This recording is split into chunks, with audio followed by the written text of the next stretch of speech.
சேறுபட்ட தன்வயல்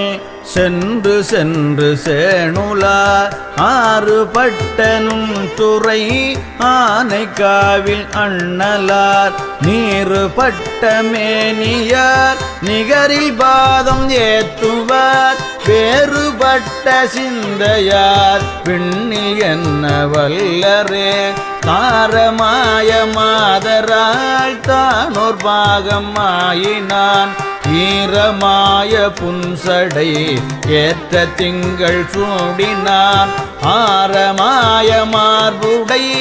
ஆனைக்காவில் அண்ணலை பாரமாய் வணங்குவார் பல்வினைகள் மாயுமே